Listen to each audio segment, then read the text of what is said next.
Hello, my name is Joel Anderson, and I will be presenting the view that Noah's flood in Genesis 6 through 9 is mythological literature. I'm going to explain it all. If you travel to Williamstown, Kentucky, you are probably going to see right off of I-75 a really big boat, the Ark Encounter, to be precise.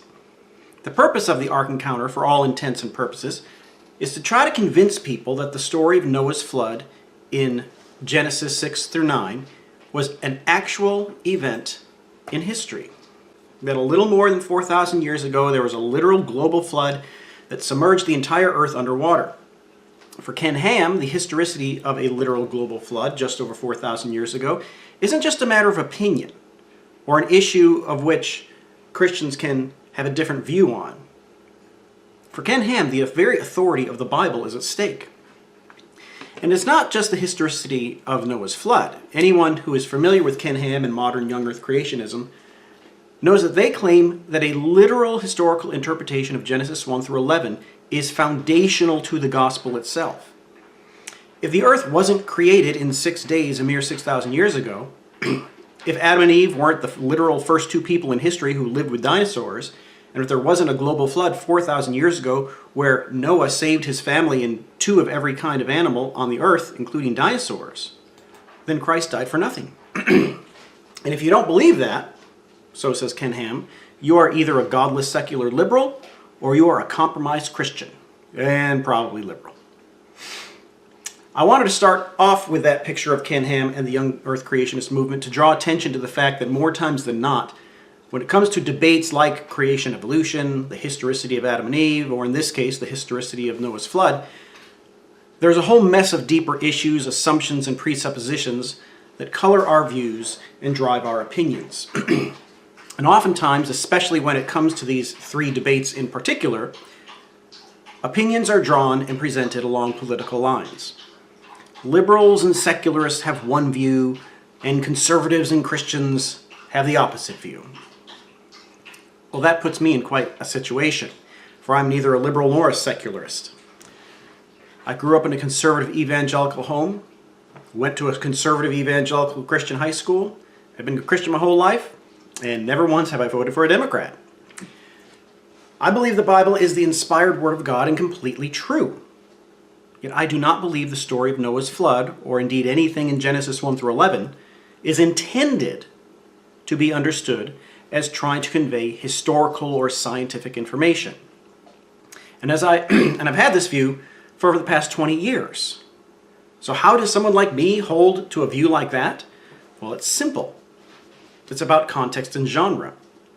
And the creation-evolution debate has nothing to do with it. I came to my conclusion about both Genesis 6 through 9 and Genesis 1 through 11 a whole long time before I ever cared to know anything about the creation-evolution debate. I came to that conclusion through solid biblical exegesis and a commitment to understand the original context of Genesis 1 through 11. Genesis 1 through 11 is not addressing modern scientific historical questions. So let's start at the beginning. After all, the best place to begin is in the beginning. The book of Genesis is about beginnings. The beginning of creation, Genesis 1, of humanity, Genesis 2 and 3, and ultimately of civilization itself, that's 4 through 11. Now, many in the modern Western world simply assume that these beginnings in Genesis 1 through 11 are meant to be understood in strict historical terms. Genesis 1 must be given a scientific or quasi-scientific account of exactly how God created the material universe. Genesis 2 and 3 must be a historical account of 2 real people, be it the first 2 literal people or the first 2 hominids bestowed with God's image, who then sinned and screwed it up for everybody else. Genesis 4 through 11 must be a historical account of a pre-flood civilization, a literal global flood, and then eventually of a literal dispersal of the post-flood people at the Tower of Babel. And this is where we as children of the Enlightenment go wrong. Our default position when reading Genesis 1 through 11 is the assumption that it must be doing history and science in one way or another. Consequently, with that assumption, people tend to then go off in one of 2 different directions. When confronted with modern scientific evidence that the universe is 14 billion years old and that there was no global flood 4,000 years ago, people either conclude that modern science is right and the Bible's wrong, and thus end up discounting the truthfulness of the Bible as a whole, or they insist that the Bible's right and that modern science is an atheistic tool to tear down our Christian culture. Well, the problem with both of these views is that they both assume that when God inspired Genesis 1 through 11 back then and there, that he was really addressing the questions that we in the modern world have right here and now. Neither view takes the time to step back and say, wait, Genesis 1 through 11 was originally addressed to people in ancient Israel living in the ancient Near East. How would they have understood it? What was it saying to them?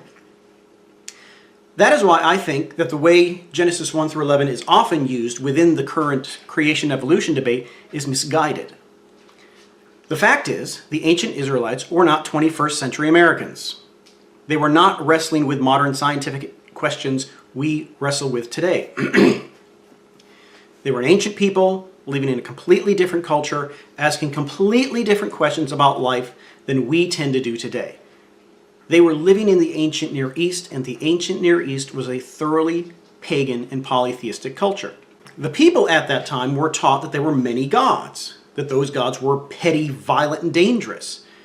They were taught that they themselves were insignificant, slavish peons who were at the mercy of those violent and petty gods.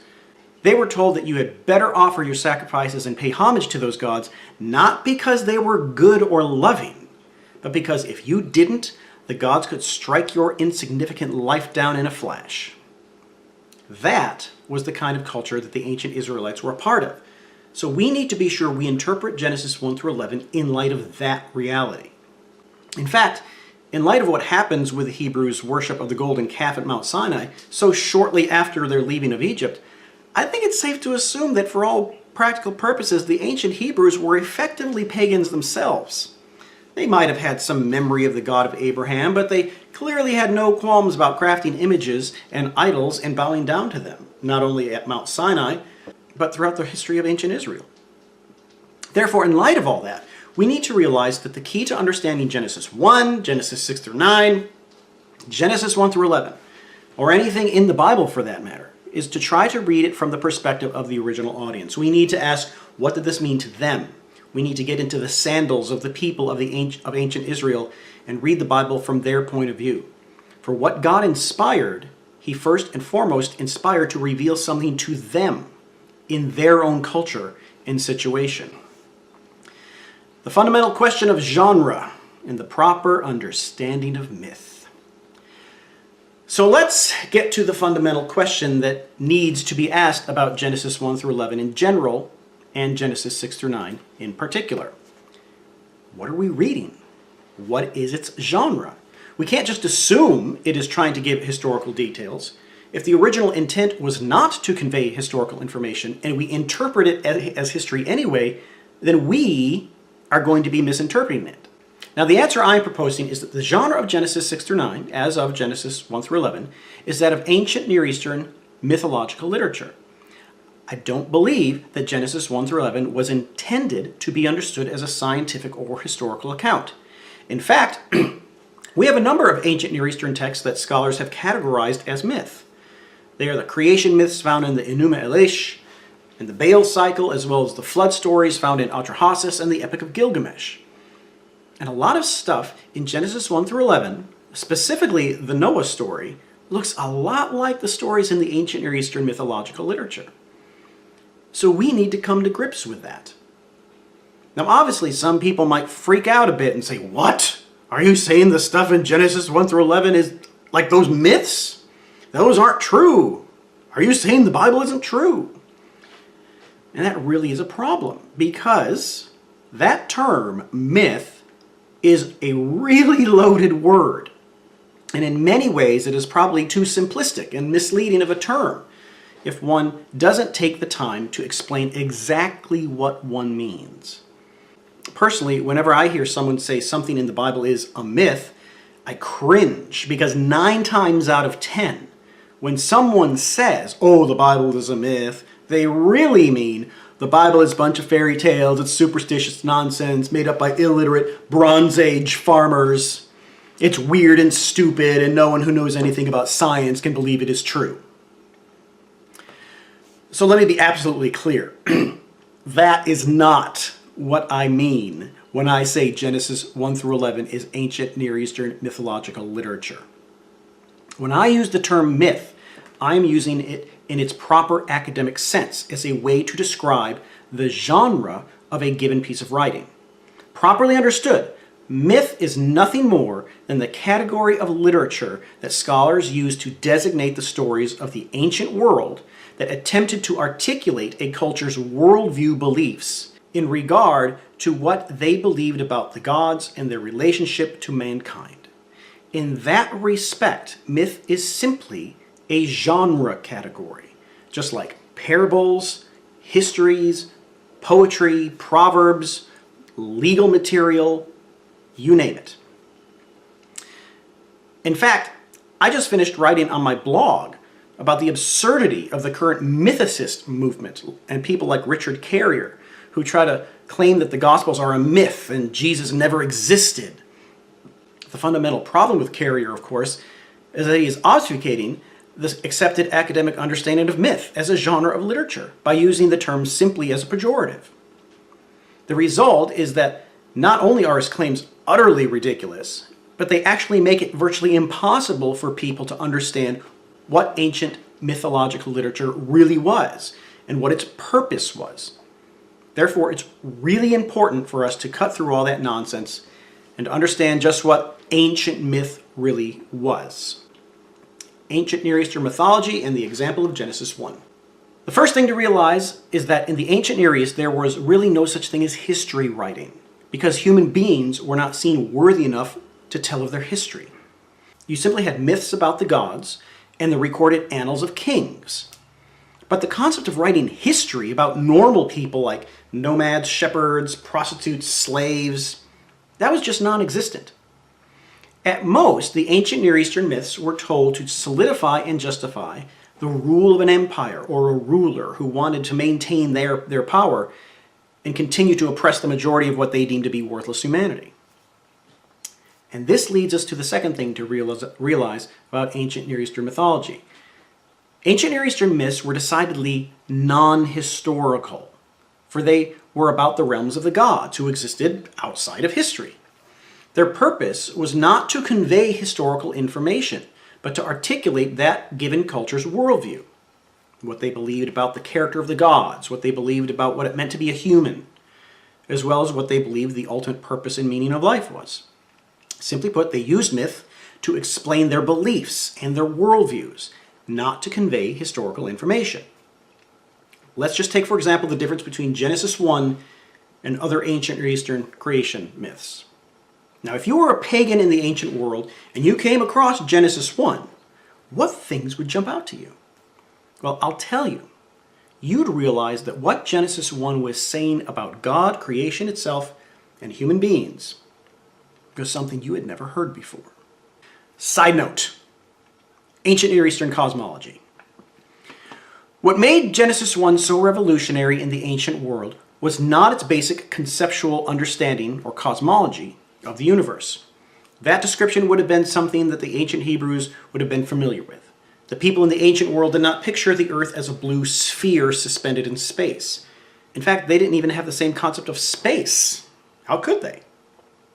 Rather, the extent of their understanding of the universe was based on what they could see with their own eyes, along with some creative and imaginative images that led to their conceptualization of the created order, or rather their cosmology.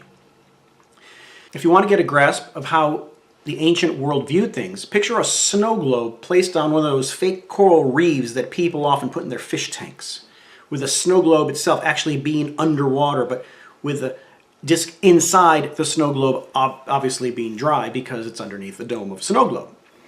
It's not a perfect illustration, but it does get to the heart of how people in the ancient world, ancient Israel included, understood the created order. Essentially, what it amounted to was this. The earth was a flat disk of land situated on a subterranean mountains or pillars that were deep within the ocean. Somewhere deep down in the ocean was Sheol, the place of the dead. The ocean was also the place where the great sea serpent, whom some cultures viewed as one of the gods, lived. This sea serpent is called Leviathan, and Rahab in the Old Testament was known as Tiamat by other ancient Near Eastern cultures. Above the earth was a solid dome in which were placed all the stars, along with the sun and the moon. Above that dome were the waters above, and above even that was the heavens, the abode of the gods, or, that's if you were pagan, or God, if you were a faithful Israelite. Therefore, the picture the ancient Hebrews would have had in their mind as they read Genesis 1 would not have been the floating blue planet in space that we in the modern world think of. Okay, back to the difference in worldviews. What made Genesis 1 so revolutionary was what it said about God, creation, and human beings. To truly appreciate what Genesis 1 is saying about these things, though, you first have to grasp what the surrounding pagan culture of the ancient Near East was saying about these things. Here's what they believed in a nutshell. Many gods. The ancient Near Eastern cultures obviously taught that there were many gods. They were polytheistic. And these gods were petty, dangerous, and violent. Certainly not good in any sense of morality. Human beings cowered in fear before them, and they certainly didn't love them. Creation. The ancient Near Eastern cultures also taught that the earth was made from the carcass of a defeated loser god. In Mesopotamia, for example, there was a creation myth in which Marduk, a Babylonian god, goes and fights Tiamat, the giant sea serpent god, who was the leader of some of the gods who rose up in rebellion against Marduk. After Marduk defeats Tiamat, he cuts her body in half, puts half of it in the heavens, and forms the earth out of the other half. So if you were a person living in the ancient world, the message was quite clear. Your home was a corpse. Then there was mankind. Not only did the ancient Near Eastern creation myths tell you that you lived on a corpse of a loser god, those same myths told you something about yourself as well. In that very same story where Marduk defeats Tiamat, after he creates the earth with her corpse, he also decides to create human beings. What he does, though, is he first takes Kingu, the god who instigated the rebellion in the first place, and he cuts Kingu's arteries and kills him. Marduk then creates human beings out of Kingu's blood, and they are considered to be savages whose sole purpose was to slavishly work for the gods. And there are other myths that have human beings made out of the excrement of defeated gods as well. But the point is clear. If you lived in those cultures, you believed there were many gods, they were extremely dangerous, that creation is the corpse of a loser god, and that human beings were the products of either the blood or excrement of other defeated gods. And they were nothing more than brute slaves of those very violent gods they feared. Talk about not having a good self-image. By contrast, the first chapter of Genesis challenges that pagan ancient Near Eastern worldview at every level. First, there's God. One thing abundantly clear in Genesis 1. There are not many gods. There's only one God. And he is the one who created everything. The sun, moon, stars were not gods. They were lights that the true God created. This is something we often just overlook. But this claim of monotheism was revolutionary in the ancient world. So simply put, one God, not many. What about creation? On top of that, the earth is not the corpse of a defeated serpent god. Genesis 1 states that the true God simply created it with his word, and when he created everything, he brought order out of chaos. On top of that, with everything he made, he declared it to be good. So creation is depicted as good, orderly, and brought about not because of some cosmic battle between gods, but by the wisdom and the word of the one true God. So simply put, creation is good and orderly, not a corpse left over from a chaotic battle. And then there's mankind. And what about human beings in Genesis 1? Are they made out of the blood or excrement of a defeated god to be mere slaves to the gods? No. Instead, Genesis 1 states that the true God made mankind in his image, and therefore human beings possess inherent worth and dignity. They are not created to be slavish brutes to immoral and terrifying gods, but rather to bear the likeness of the true Creator God himself. So simply put, mankind is made in God's image. So there you have it. One God, good creation, mankind created in God's image. In the very first chapter of the Bible, these three themes aimed to blow apart the ancient Near Eastern worldview about reality. It was a true revolution in worldview. And it is something most people miss entirely because they are trying to interpret Genesis 1 through the modern lens of history and science. Genesis 1 through 11 and the subversion of ancient Near Eastern mythology. Now, I wanted to use that example from Genesis 1 to help articulate what I mean when I say that Genesis 1 through 11 is mythological literature. To recognize it as such is not to denigrate it, but rather to recognize it for the revolutionary work of genius that it is. Simply put, Genesis 1 through 11 starts by looking a lot like other ancient Near Eastern mythological literature, in that it uses the literary genre people in the ancient Near East would have been familiar with when talking about their worldviews and beliefs. But what Genesis 1 ends up doing is subverting that very ancient Near Eastern worldview. And in contrast, revealing a radically different vision of God, creation, and mankind. And part of that radically different vision is the teaching that mankind is made in God's image, and therefore has inherent dignity and worth. And therefore, because human beings have inherent dignity and worth, that means that human history is worth telling. And so, very subtly in the course of those 11 chapters, Genesis 1 through 11 takes the reader from that world of myth and proceeds to set the stage, so to speak, for something that had never been done before, the telling of human history. Beginning in Genesis 12, we are ushered into that human history, namely the life of Abraham and his descendants. And from that point on, the Bible bears witness to the fact that the one Creator God has entered into a covenant with humanity within history. That history is played out on the stage that Genesis 1 through 11 has constructed regarding the nature of God, creation, and humanity itself. But we must realize that the stage is not the same thing as the play. And we must remember that in order to get to the writing of history, there has to be some sort of bridge from the writing of myth to the writing of history.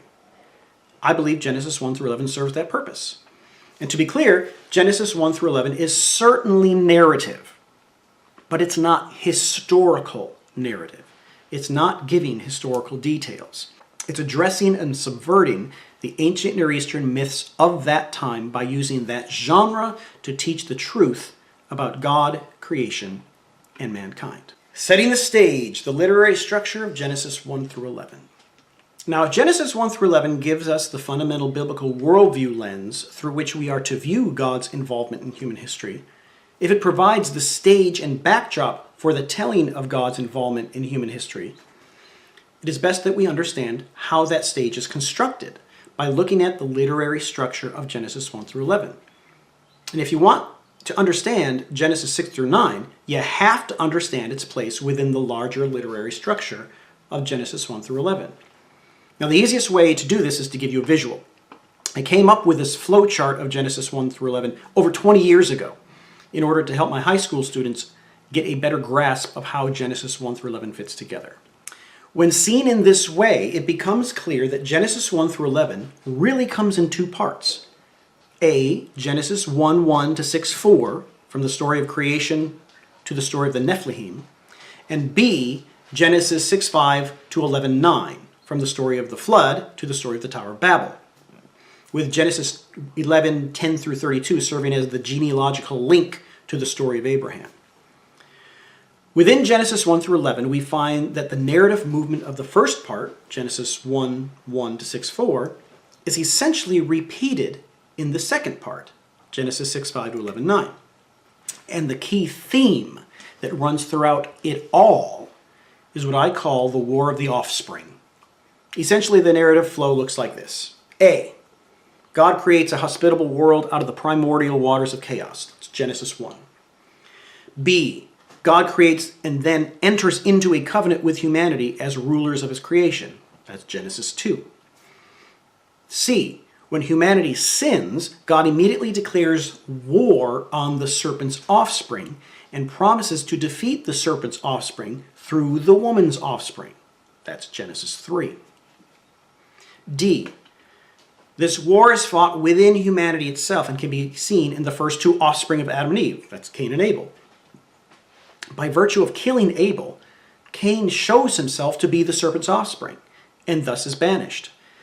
We are then told of his genealogy, the offspring of the serpent. That's Genesis 4. E. By contrast, Seth replaces Abel, and we are told of his genealogy, the offspring of the woman. That's Genesis 5. F. By Genesis 6:1 through 4, we find that evil and violence has corrupted God's good creation, and instead of representing God's good character to his creation, as image bearers were created to do, humanity has denigrated into becoming the exact opposite of what God intended. Therefore, God decides to wipe the slate clean, so to speak, and allow the primordial waters of chaos of Genesis 1:1 to flood over his creation, and thus take things back to the beginning and start over. Hence, the actual flood story is a decreation story. And once that is done, God gets back to work reestablishing his creation through Noah. That decreation story is obviously Genesis 6 and 7. So, now we begin with part 2. A. God creates a hospitable world out of floodwaters and brings about a recreation. Genesis 8. B.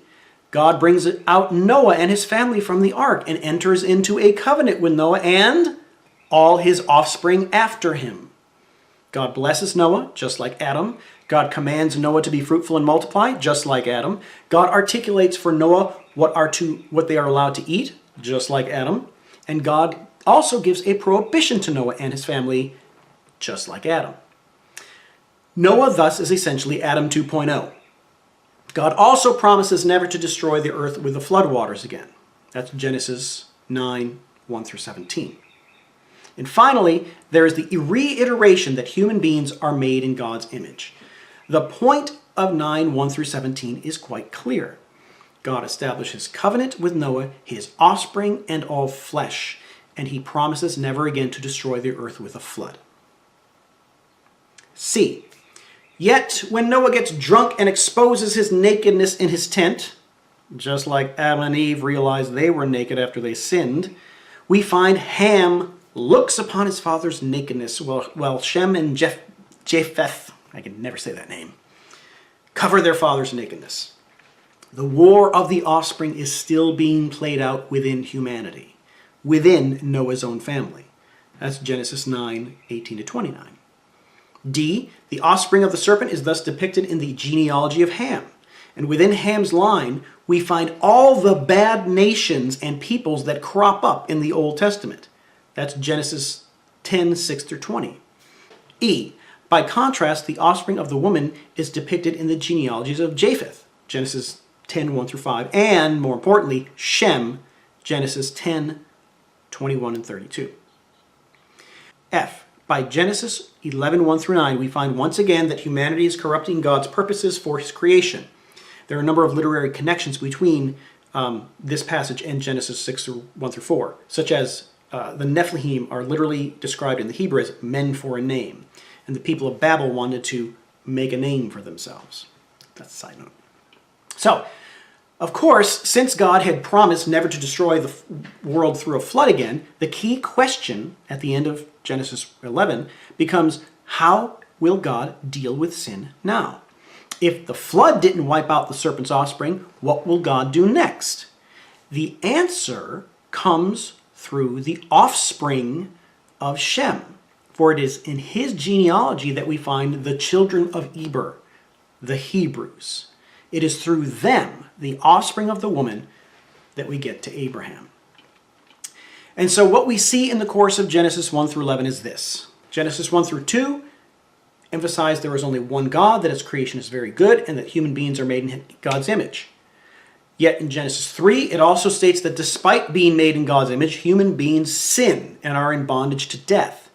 Nevertheless, God promises that he will work through humanity to eventually defeat sin and death, and thus redeem not only humanity, but also creation itself. The rest of Genesis 4 through 11 is thus the bridge that takes its ancient audience from the realm of myth to the doorstep of God's actions within human history. And one of those key pieces in the construction of that bridge is the way in which the writer of Genesis 1 through 11 reworks the ancient Near Eastern myths of Atrahasis and Gilgamesh to fit within the Hebrew worldview. Genesis 6 through 9, Noah's flood, Atrahasis, and Gilgamesh. Compared to everyone else in Genesis 1 through 11, Noah gets the most ink by far. The story of Noah's flood takes up the rest of chapter 6, as well as the entirety of Genesis 7 through 8. And then he even gets another chapter after the flood is over, in Genesis 9. Now, the interesting thing about the story of Noah and the flood is that other cultures in the ancient Near East also had similar stories. The two most famous ones are Atrahasis and Gilgamesh, both which probably date to the 17th century BC. Now, the thing to remember is that these flood stories were well known in the ancient Near East. Many like to speculate that the very reason why so many cultures have flood stories must be because at one point in history there was actually, in fact, a worldwide flood. Others speculate that the origin of the stories could have been a local flood throughout the ancient Near East. For our purposes, though, we simply have to say, okay, maybe. Put that to the side for now and move on. Our task is not to try to figure out how the stories came into existence, but rather how they were used by the various cultures of the ancient Near East. Or to put it another way, what is the point of the stories and what are they trying to teach? Also, it is important to know that most scholars agree that the Noah story dates as late as the Babylonian exile in the 6th century BC. Even if we say Moses himself wrote it, that still places the writing of the story later than either Atrahasis or Gilgamesh. And thus, it is not hard to conclude that the writer of the Noah story borrowed from the earlier sources. In fact, if one puts the Noah story and Gilgamesh side by side, the similarities are impossible to be just coincidence. Consider these. There are similar directions for the building of a boat. There are similar dimensions of the boat. In both stories, one family and all the animals come into the boat. In both stories, there is a cataclysmic deluge that covers the entire earth. In both stories, everything on the earth dies. In both stories, the boat ends up resting on a mountain. In both stories, birds are sent out to look for land. In both stories, a sacrifice is offered once the people are back on dry land. And in both stories, there is a sign in the sky. Ishtar lifts her necklace, and then in the Noah story, God puts his bow in the clouds. The point should be clear. The Epic of Gilgamesh contains a flood story that is really similar to the Noah story in Genesis 6 through 9. Therefore, since everyone labels Gilgamesh as an ancient Near Eastern myth, and since the Noah story is a lot like that, I believe it is proper to say that the Noah story fits into the same genre as Gilgamesh. That being said, though, I would also say that Gilgamesh is not true, but the Noah story is true. Not because Gilgamesh got its facts wrong and the Noah story got them right, but because what Gilgamesh was teaching about the gods and mankind was wrong, whereas what the Noah story was teaching was right. To understand what I mean by that, we need to look at the places in the two stories where there are significant differences.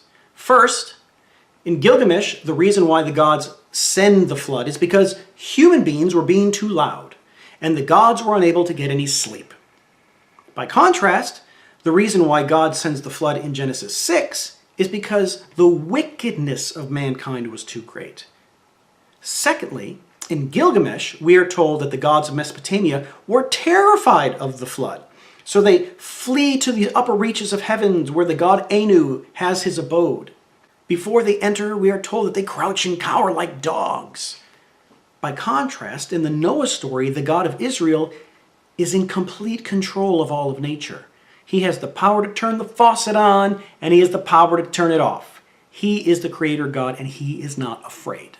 These two differences mean everything.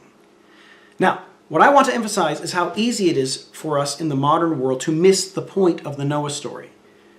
For the most part, people are unaware of Atrahasis and Gilgamesh. Consequently, we in the modern world read the story of Noah, and because of our ignorance of the ancient Near Eastern culture, as well as our modern scientific Enlightenment worldview, we immediately ask historical and scientific questions like, is it possible for one man to build a boat like that? When did it happen?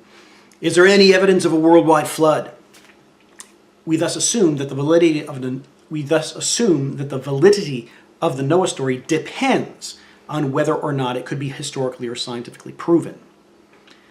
But the ancient Near Eastern culture was not a scientific Enlightenment culture, and they would not have been asking those questions in the first place.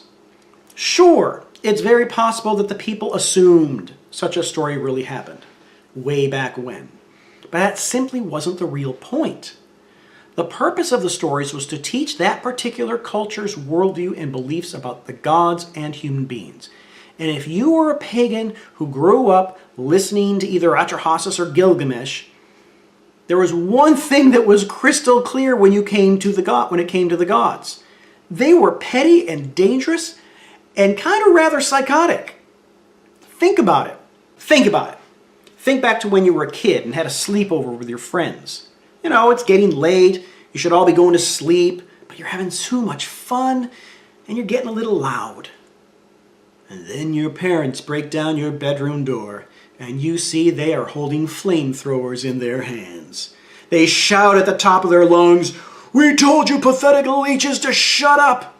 And then they proceed to torch your entire room. And then, in the middle of the sleepover turned barbecue, your mom starts screaming, "Oh no, not the curtains! I didn't think what the smoke damage was going to do to the living room!" And then she hightails it out of there to call Service Master. Well, your dad just burns the whole place down, killing all your friends. And then, once everything stops smoldering, your parents turn to you and say, "Now clean this mess up, and don't you ever disobey us again." Well, I'm guessing that you wouldn't have too high of an opinion of your parents. Of course, you wouldn't say anything. You'd pick up that shovel and start digging a mass grave for your friends in the backyard, because if you didn't, you'd be killed too. Now, why such a morbid analogy? Well, that is kind of what the flood stories in Atrahasis and Gilgamesh are teaching about the gods. Human beings are worthless slaves, and if they get too loud, the gods will commit mass genocide. What you gonna do? Now, by contrast, the Noah story is strikingly different. The reason for the flood is not petty gods getting angry that their pathetic slave labor is enjoying themselves too much and getting too loud so that the gods can't get their beauty sleep, and then freaking out because things got out of hand. No, the reason for the flood in Genesis is that humanity had become exceedingly sinful and evil. And God is a God of justice who punishes evil because he is concerned with goodness and morality and has promised to do away with evil. If he didn't, he wouldn't be good. He wouldn't be righteous. He wouldn't be just. Incidentally, if you come back with something like, well, how is God just if he wipes out all humanity, including women and innocent children in a flood? That doesn't sound too just to me. Well, if you think that, you're missing the point still, and are still just reading it as if it were a literal historical account. Think of some story or movie where the main stronghold of the bad guys is blown up by the hero. Heck, think of Starkiller Base from The Force Awakens. Sure, those members of the First Order were pretty bad guys, but don't you think many of them were married with wives and children, probably living on the Starkiller Base planet? Well, then I guess Han Solo probably deserved to die then. And Rey, Finn, Poe, clearly they're not heroes. Anonymous people never mentioned in the story died. Well, of course no one says that, because we realize that Star Wars is science fiction and not literal history. Similarly, if we realize that the story of Noah's flood isn't purporting to be literal history, we can learn from it what it is clearly teaching about the character, righteousness, and power of the true God, and not treat it like it's a historical mass genocide. Conclusion. So let me conclude in a similar fashion to how I began. Yes, there are some really contentious debates surrounding not just the story of Noah's flood, but the entirety of Genesis 1 through 11. And yes, I fully understand the term myth is a highly loaded word that 9 times out of 10 is misused and misunderstood, and that makes things really hard. Yet the thing is that if you are going to understand any kind of writing, or movie, or TV show for that matter, you are going to have some kind of idea of its genre so that you can then assess it according to the literary norms and expectations of that genre. And if you interpret something according to the wrong genre, nothing is going to make sense. It would be like interpreting the nightly news as if it were a sitcom. And the cold hard fact is that the story of Noah's flood in Genesis 6 through 9 is really, really like the story of Gilgamesh. And everyone concludes that Gilgamesh is an example of ancient Near Eastern mythology. Therefore, if Genesis 6 through 9 is similar to Gilgamesh, and Gilgamesh is considered to be the genre of myth, what should we logically conclude about Genesis 6 through 9? Now, if you don't like the word myth, fine.